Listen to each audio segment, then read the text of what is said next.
Coronavirus. Selon une étude, 69% des Européens veulent doter l'UE de plus de compétences.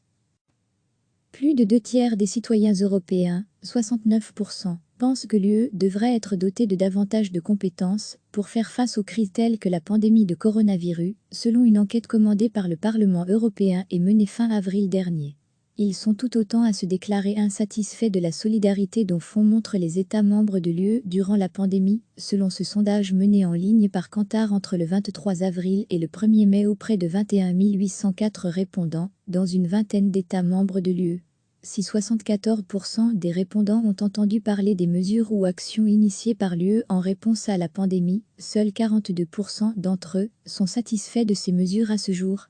Les citoyens européens souhaitent que l'UE se concentre principalement sur la fourniture garantie d'équipements médicaux à tous les États membres, l'octroi de fonds de recherche pour développer un vaccin, une aide financière directe aux États membres et une amélioration de la coopération scientifique entre États membres. Lire aussi, Coronavirus, l'histoire d'une Europe de la santé qui n'a pas vu le jour par ailleurs. Une majorité de répondants, 58%, ont déclaré avoir fait face à des difficultés financières dans leur vie personnelle depuis le début de la pandémie.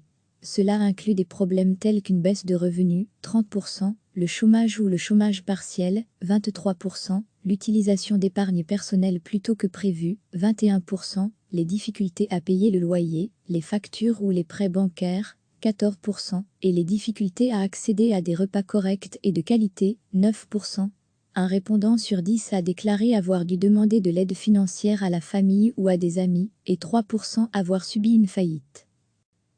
Plus de 2/3 des citoyens européens, 69%, pensent que l'UE devrait être dotée de davantage de compétences pour faire face aux crises telles que la pandémie de coronavirus, selon une enquête commandée par le Parlement européen et menée fin avril dernier.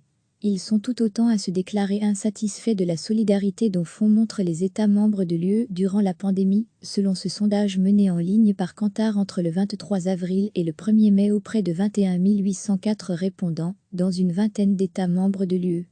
Si 74% des répondants ont entendu parler des mesures ou actions initiées par l'UE en réponse à la pandémie, seuls 42% d'entre eux sont satisfaits de ces mesures à ce jour. Les citoyens européens souhaitent que l'UE se concentre principalement sur la fourniture garantie d'équipements médicaux à tous les États membres, l'octroi de fonds de recherche pour développer un vaccin, une aide financière directe aux États membres et une amélioration de la coopération scientifique entre États membres. Lire aussi, Coronavirus, l'histoire d'une Europe de la santé qui n'a pas vu le jour par ailleurs. Une majorité de répondants, 58%, ont déclaré avoir fait face à des difficultés financières dans leur vie personnelle depuis le début de la pandémie. Cela inclut des problèmes tels qu'une baisse de revenus, 30%, le chômage ou le chômage partiel, 23%, l'utilisation d'épargne personnelle plus tôt que prévu, 21%, les difficultés à payer le loyer, les factures ou les prêts bancaires, 14%, et les difficultés à accéder à des repas corrects et de qualité, 9%. Un répondant sur 10 a déclaré avoir dû demander de l'aide financière à la famille ou à des amis, et 3% avoir subi une faillite. Cliquez sur s'abonner pour recevoir les dernières nouvelles.